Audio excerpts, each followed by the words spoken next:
Olá, meus queridos, minhas queridas, vamos dar continuidade aí, mais um passo, o 14º passo dessa jornada de fé, esperança e libertação para nós celebrarmos a Páscoa 2025 nas melhores condições. Celebrar a Páscoa na nossa casa, junto com os nossos amigos, na comunidade onde nós congregamos e também na cidade onde nós moramos. A Páscoa 2025 tem como tema o caminho para a liberdade. Nós já transitamos toda a história, desde a entrada de Israel, que era Jacó que se tornou Israel, por conta da ida antecipada por parte de Deus de José, lá que se tornou governador do Egito. Ele recebe seu pai e todos os seus irmãos ali, coloca-os na terra de Gósen, e a história vai continuando até que Moisés, surge a história de Moisés. Moisés fica 40 anos ali como filho da filha de Faraó, depois ele mata o egípcio, ele foge.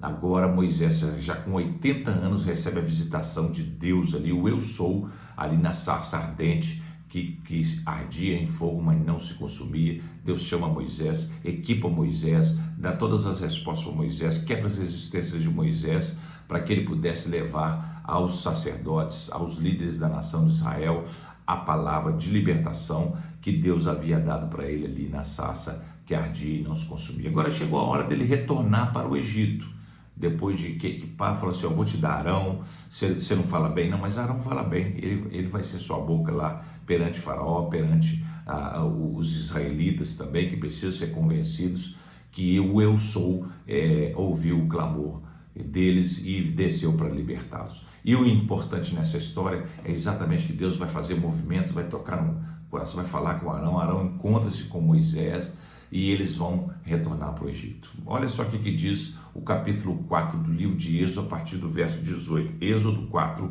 verso 18 em diante. Saindo Moisés, voltou para Jetro, seu sogro, e disse: deixa-me ir, voltar aos meus irmãos que estão no Egito, para ver se ainda vive. E disse-lhe Jetro: vai-te em paz. Aí eu quero declarar: vai-te em paz também, em tudo que você fizer na sua vida, toda a sua família, transitando por essas cidades, vai-te em paz. Disse também o Senhor a Moisés em Midian: vai e torna para o Egito, porque são mortos todos que procuraram tirar sua vida. Passou o tempo, 40 anos já passaram, desde que você saiu do Egito.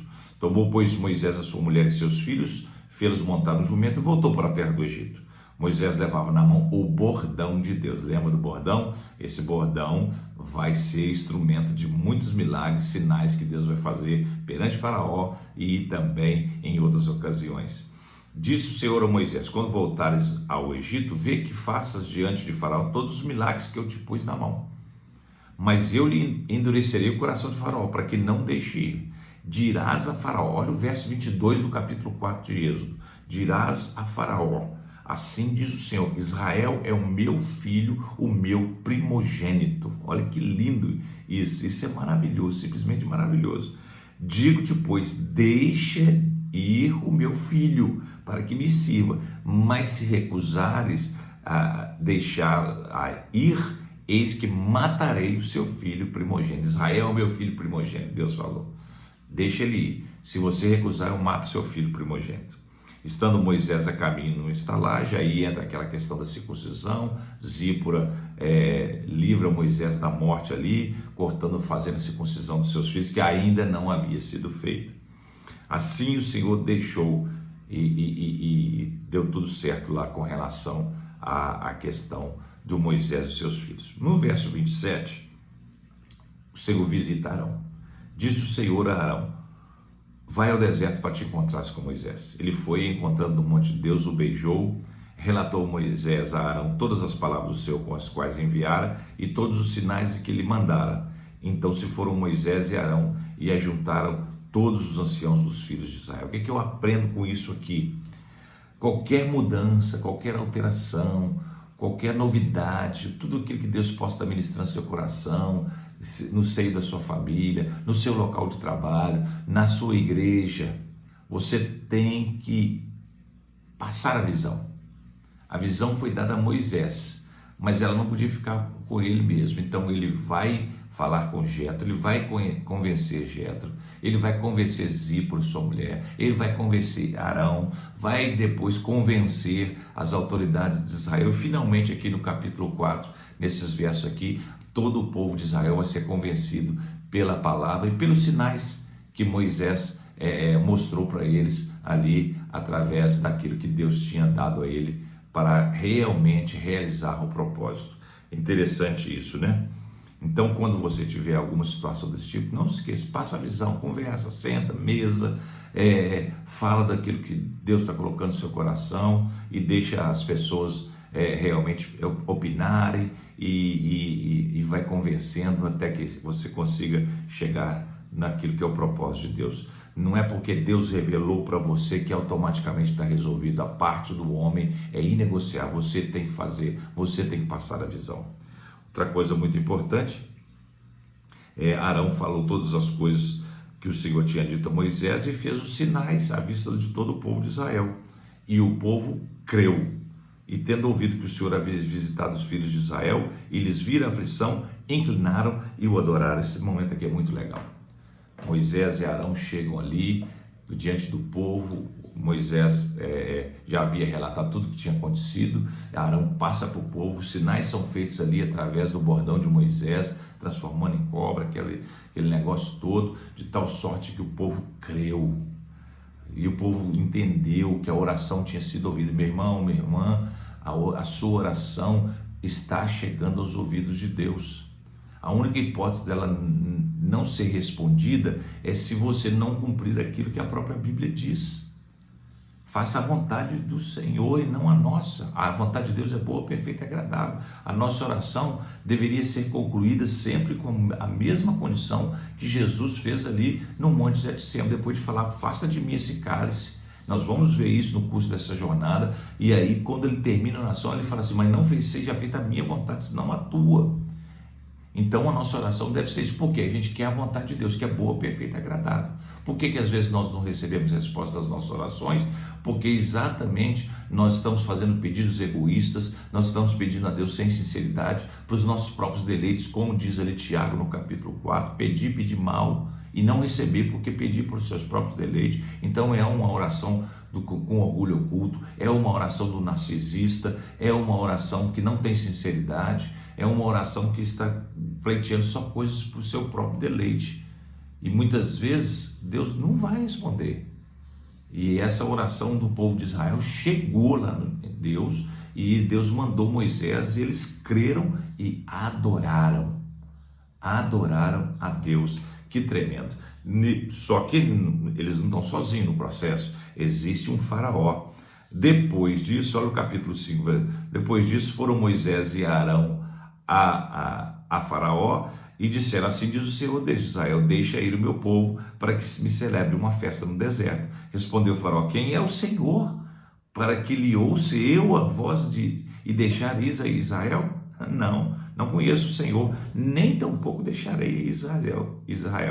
Eles prosseguiram, o Deus dos hebreus nos encontrou, deixa-nos ir, pois caminho de 3 dias para que ofereçamos sacrifício ao Senhor, nosso Deus. Não venha ele sobre vós com pestilência ou com espada. Então lhes disse Faraó, por que Moisés e Arão, por que vocês estão interrompendo o povo no seu trabalho?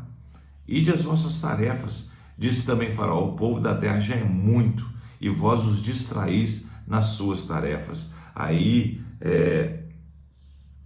esse momento é aquele momento em que Faraó ouve a fala de Moisés e Arão, e não reconhece, fala, que Deus? Eu tenho vários deuses aqui no Egito, que Deus é esse que você está falando? Que eu sou, o que é isso? Eu não vou libertar Israel, eu não vou dar isso daí, não vou fazer o que você está me pedindo. E porque eu não conheço esse Senhor. Então vocês estão distraindo o povo, sai daqui, sai. E chamou a liderança dos egípcios ali e também até os próprios israelitas que trabalhavam como capatazes. Ele falou assim, aumenta a tarefa, tira a palha. Eles vão ter que, além de fazer os tijolos, eles vão ter que buscar a palha para os tijolos. Não dê mais o insumo para eles vão ter que fazer. E oprimiram mais o povo de Israel ali naquela situação de que eles estavam vivendo. Exigiram a mesma quantidade de tijolos, agravaram o serviço, oprimia e até agredia o povo de Israel e açoitava os filhos de Israel, e aí os israelitas vão queixar com Moisés no capítulo 5, verso 15. Então foram os capatazes dos filhos de Israel e clamaram a Faraó, dizendo: por que você trata assim os teus servos? E para não dar mais aos teus servos, e ainda nos diz: continue a fazer a mesma quantidade de juros, eis que os teus servos estão sendo açoitados, porém o teu próprio povo é que tem a culpa. Mas ele respondeu: estais ociosos, por isso dizei: vamos, sacrifiquemos ao Senhor, e depois agora trabalhai. Palha, porém, não se vos dará, contudo dareis a mesma quantidade de tijolo. Então foram os capatazes de Israel, viram em aperto, porquanto se lhes dizia: nada diminuirei dos tijolos na vossa tarefa diária. Quando saíram da presença de Faraó, encontraram Moisés e Arão e lhes disseram: olhe o Senhor para vós outros e vos julgue, porquanto nos fizeste odiosos aos olhos de Faraó e diante dos teus servos, dando-lhes espada na mão para nos matar. Então Moisés, tornando-se ao Senhor, disse: ó Senhor, por que afligiste o teu povo? Por que me enviaste? Pois desde que apresentei a Faraó para falar em teu nome, ele tem maltratado esse povo, e tu de maneira nenhuma, de sorte nenhuma, livraste esse povo. Olha, a sequência maravilhosa. Eu vou ter que encerrar aqui, porque o próximo passo vai ser realmente tremendo, maravilhoso, que vai ser a resposta de Deus a Moisés diante daquele agravamento da situação ali do povo. O Faraó não ouve Moisés, agrava a opressão em cima do povo, açoita o povo, tem que fazer, não vou dar palha, você tem que fazer a mesma quantidade. Os capatazes israelitas que faziam o trabalho de liderança da produção vão ao Faraó, fala: vocês estão muito ociosos. Querido, eu aprendo demais com isso, querida, muito, muito, muito. Sabe por quê? A mesma condição é a condição que o diabo, nosso adversário, tenta fazer conosco nesses dias. Vai jogando tarefa, ativismo religioso, trabalho, tantas coisas para fazer, e a gente acaba perdendo aquele tempo de qualidade a sós com Deus, o tempo a sós com Deus, o tempo coletivo, às vezes deixamos de ir na congregação. Então é muito arriscado. Cuidado com excesso de tarefas, cuidado com ativismo religioso, até na comunidade, achar que você está fazendo a vontade de Deus e está ali ativo, mas não tem tempo mais para orar, não tem tempo mais para adorar, para ficar na presença de Deus, a sós. Medite nisso, porque esse passo ele vai ser muito importante também nesse ponto. Agora é a hora de Moisés clamar ao Senhor e falar: Senhor, o povo está sendo odiado pelo Faraó e pelos egípcios, e a situação está ficando muito grave. O que está acontecendo? E no próximo passo agora nós vamos ver a resposta do Deus poderoso. Que Deus te abençoe e te guarde e te proteja em nome de Jesus Cristo. Amém.